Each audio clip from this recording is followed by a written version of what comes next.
অনু হা করে ওয়াহিদের দিকে তাকিয়ে আছে, তার চোখ দুটো প্রায় বের হয়ে আসার উপক্রম। মানে মানে আপনি আমার আব্বুর রুমে ঢুকেছেন, তাও আবার লুঙ্গি চুরি করতে? আপনার মাথায় কিনার কেল পড়েছিল? পাগল হয়ে গেছেন? ওয়াহিদ হাত ভাঁজ করে সোজা হয়ে দাঁড়ালো, মুখে একটুখানি বিজয়ী হাসি। হ্যাঁ, এতে অবাক হওয়ার কি আছে? কি করব বলো? তোর শ্বশুর মশাইকে লুঙ্গি পরলে এত কিউট লাগে যে আমার দেখে হিংসা হতে শুরু করলো।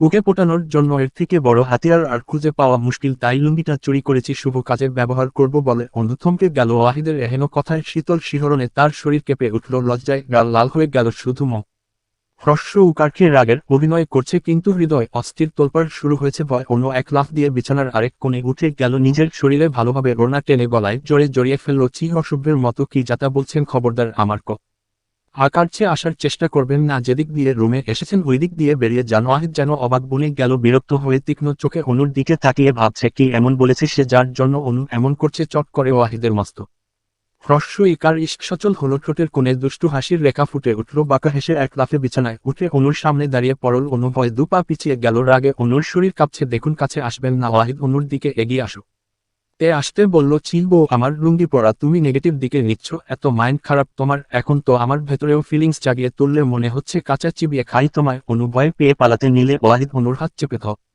রে। অনু নিজেকে ছাড়ানোর চেষ্টা করে, কিন্তু পারল না। ওয়াহিদ এক দৃষ্টিতে অনুর দিকে তাকিয়ে থেকে এক টান মেরে নিজের কাছে আনলো। এক হাত দিয়ে অনুর কোমর জড়িয়ে ধরল, অন্য হাত অনুর গাল স্পর্শ করল। সাথে সাথে অনু চমকে ফল নিজেকে ছাড়ানোর জন্য ওয়াহিদের বুকে খামচাতে থাকে, কিন্তু ওয়াহিদ ছেড়ে দেয় না। ওয়াহিদের হঠাৎ টেনে নেওয়ায় অনু এক মুহূর্তের জন্য স্থবির হয়ে পড়েছিল, কিন্তু ঠিক পরের সেকেন্ডে তার চোখে অনুভূতি নয়, বরং ক্ষীণকা চন্দ্রবিন্দু পা। কণ্ঠে অবাক হওয়া আর অভিমান ফুটে উঠল। রেগে চোখ বন্ধ করে বলল, হাত ছাড়ুন আমায়। ওয়াহিদ ছেড়ে দেয় না, বরং অনুর কপালে থাকা এলোমেলো চুলগুলো সরিয়ে দিয়ে ঠোঁট ছোঁয়ালো। অনুর বুকের ভিতর ধপ করে উঠল, রাগে চোখ দিয়ে হ্রস্ব উকার ফোঁটা জল গড়িয়ে পড়ল। ওয়াহিদের টি শার্ট খামচে ধরল। ওয়াহিদ পরপর অনুর কপালে চুমু দিয়ে আহ্লাদি কণ্ঠে বলে, উঠে ফিরে চলো বউ, তোমায় ছাড়া এই ওয়াহিদ ভালো নেই। অনু একটুও ভালো নেই, তোমাকে জড়িয়ে ধরে ঘুমানো আমার নেশা হয়ে গেছে। কত দিন হয়ে গেল তৃপ্তি সহকারে ঘুমায়নি তোমাকে ছাড়া। আমার বুকের ভিতর কেমন শূন্য শূন্য লাগে, তীব্র যন্ত্রণা হয় বুকে। আমি কিছু জানি না, তোমাকে ছাড়া আমি থাকতে পারবো না। ব্যাস, তোমাকে আমার চাই, খুব করে চাইতাম।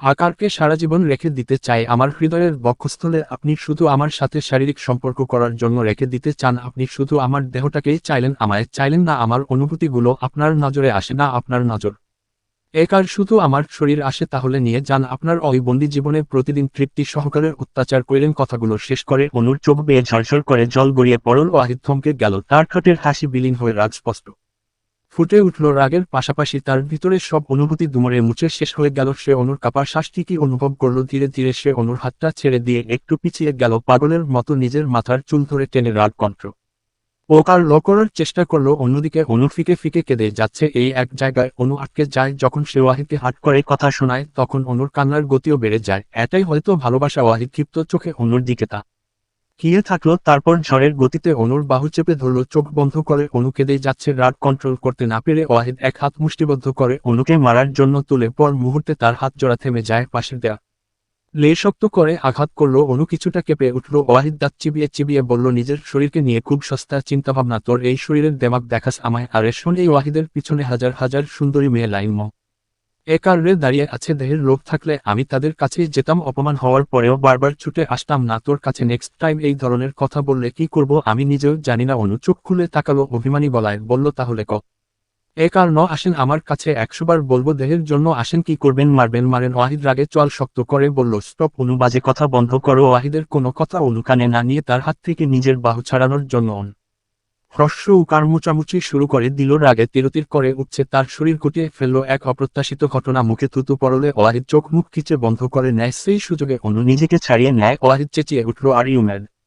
You stupid girl! মাদারিদের মতো স্বভাব এই খচ্চর নাকি? ওয়াহিদের বউ চিল ডিসকাস্টিং। কথাটা শেষ করার আগেই অনু তীক্ষ্ণ দৃষ্টিতে তাকালো তার দিকে। ওয়াহিদের বাক্য মাঝখানেই থেমে গেল। বিরক্ত হয়ে অনুর দিকে তাকিয়ে রইল। ওকার যতই ওয়াহিদ রাগ কন্ট্রোল করে, এই মেয়ের সাথে স্বাভাবিকভাবে কথা বলে, নিজের মনের অনুভূতিগুলো প্রকাশ করতে চায়, ততই এই মেয়ে তাকে রাগিয়ে দেয়। সব কিছুর জন্য ধৈর্যের প্রয়োজন এই মেয়ের, সেটাও নেই, একদম অধৈর্য। বাতাসটা কয়েক সেকেন্ড স্থির হয়ে রইল। দুজনেই চুপ, কেবল তাদের দ্রুত শ্বাস প্রশ্বাসের শব্দ। হঠাৎ অনুর ওড়নার ভাঁজটা গলায় থেকে সরে এসে নরমভাবে বিছানায় পড়ে গেল। অনু তড়িঘড়ি করে সেটা তুলে নিতে গেলে ওদের আঙুল ভাঁজে ভাঁজে স্পর্শ হয়ে গেল, একটা ক্ষুদ্র বিদ্যুৎ লাগা অনুভূতি দুজনের শরীরেই বয়ে গেল। ওয়াহিদ অনুর দিকে তাকাতেই দুজনের চোখাচোখি হলো। ঠিক তখনই ওয়াহিদ মুচকি হেসে বলে উঠে, অনু শোনো না। অনু বিরক্ত হয়ে ভ্রুকুচকে বলে উঠে, কি? ওয়াহিদ এক হাতের আঙুল দিয়ে কপাল চুলকে বলে উঠে, I think I love you. Oh আচ্ছা, ভালো। রাগে ওয়াহিদের চোয়াল শক্ত হয়ে এলো। কত কষ্ট করে সে অনুকে নিজের মনের কথা বলল যাতে অনু খুশি হয়, আর এই মেয়ে কি না শুধু তোর শব্দ উচ্চারণ করলো, কোনো ফিলিংস বা অনুভূতি ছাড়া বলে দিল ভালো। এটা কিভাবে সম্ভব? রাগে ওয়াহিদ কপাল ভাঁজ করে বলল, অনু তুমি যা জানতে চাও বলে দিয়েছি, এখন অন্তত রাগ করে থেকো না, বাড়ি ফিরে চলো প্লিজ। নাটক বাদ দে। এগুলো সব আপনার নাটক। অনু এত বোকা না আপনি, এখন চলে যান, ফজরের আজান দিচ্ছে, আব্বু আপনাকে দেখলে খুব রেগে যাবে। আমি কোনো সিন ক্রিয়েট চাইছি না। মাথার স্ক্রু কি দিলা তোমার? আজব কথাবার্তা, তুমি যা জানতে চাও বলেছি তো। ও কার, তাও শাকচুন্নির মতো বিহেভ করছো কেন? অনুর মুখ রাগে লাল টমেটোর মতো ফুলে উঠল। তীক্ষ্ণ চোখে ওয়াহিদের দিকে তাকালো। ওয়াহিদ বিরক্ত হয়ে সামান্য পিছিয়ে গেল। রাগলে তোমায় ভয়ঙ্কর সুন্দর লাগে বউ। আচ্ছা থামো, আমি আর কিছু হ্রস্ব উকার বলবো না, চলে যাচ্ছি, থামো তুমি। কিন্তু অনু থামে না। সে ক্ষিপ্ত হয়ে ঝাঁপিয়ে পড়ে ওয়াহিদের উপরে একদম এক লাফে ওয়াহিদের কোলে উঠে বসে। প্রথমে ওয়াহিদ কিছু বুঝতে না পেরে শক্ত করে অনুর কোমর চেপে ধরে অনুর দুই পা দিয়ে ওয়াহিদের কোমর জড়িয়ে ধরে ক্ষিপ্ত হয়ে ওয়াহিদের কাঁধে মুখ ডুবিয়ে দেয় অনু। ওয়াহিদ কিছুক্ষণ স্তব্ধ হয়ে দাঁড়িয়ে রইল, যেন সে ইলেকট্রনিক শক খেয়েছে। পর মুহূর্তে অনুর স্পর্শ গভীর হতে শুরু করলো। ব্যথায় ওয়াহিদ সব ডকরে উঠে, আহ অনু কি করছো, ছাড়ো। কিন্তু অনু ছাড়ে না, ইচ্ছেমতো কামড়াতে থাকে ওয়াহিদের ঘাড়ে গলায়। ওয়াহিদের মেজাজ বিগড়ে গেল। তীব্র ব্যথা সহ্য করতে না পেরে ওয়াহিদ অনুকে ছাড়ানোর জন্য ধস্তাধস্তি শুরু করে দিল। ছাড়, ও কার জামাইয়ের রক্ত সব একদিনে খেয়ে ফেলবি নাকি? অনু আরো শক্ত করে ওয়াহিদের গলা জড়িয়ে ধরে পাগলের মতো কামড়াতে থাকে। যেখানে সুযোগ পাচ্ছে সেখানেই দাঁত বসিয়ে দিচ্ছে। ওয়াহিদের ঠোঁটের কোণে পাতলা জায়গাতেও দাঁত বসিয়ে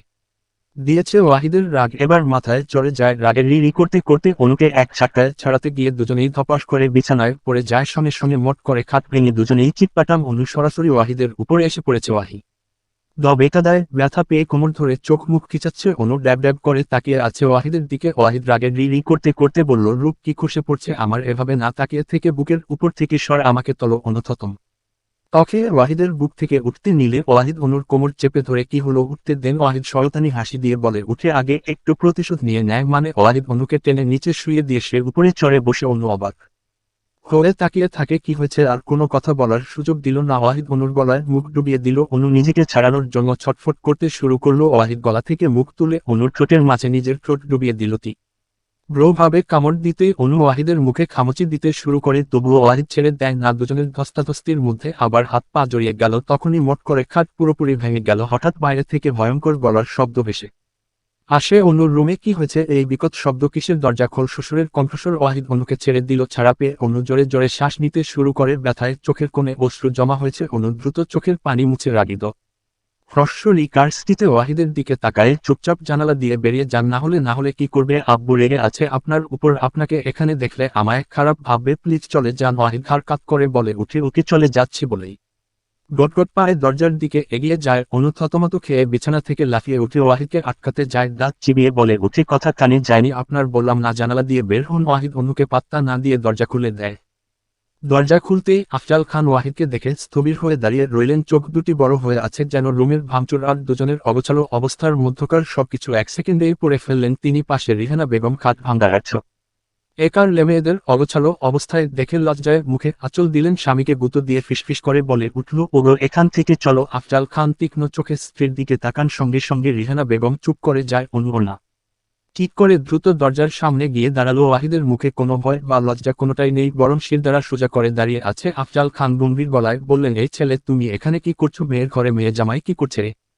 তা শ্বশুর হয়ে জিজ্ঞেস করতে আপনার লজ্জা করছে না? ওয়াহিদের লাগাম ছাড়া কথা শুনে আফজাল খান কেসে উঠলেন লজ্জায়। অনুর গাল লাল হয়ে গেছে। পারলে মাটি খুঁড়ে ভেতরে ঢুকে যাবে। অনু ঘাড় নিচু করে কাপা গলায় বলল, আব্বু উনি মিথ্যা বলছে, বিশ্বাস করো। ওয়াহিদ মুখে দুষ্টু হাসি নিয়ে বলে উঠল, এত লজ্জা পাবার কি আছে? বৌস্বামী তার বউয়ের কাছে এসেছে, এতে শ্বশুরের কি? আফজাল খান গম্ভীর গলায় বলে উঠল, চুপ বেয়াদব ছেলে, হতচ্ছাড়া বেশরম ছেলে, কোন সাহসে আমার বাড়িতে ঢুকেছ? আর এই বেয়াদব ছেলে, আমার লুঙ্গি পরেছ কোন সাহসে?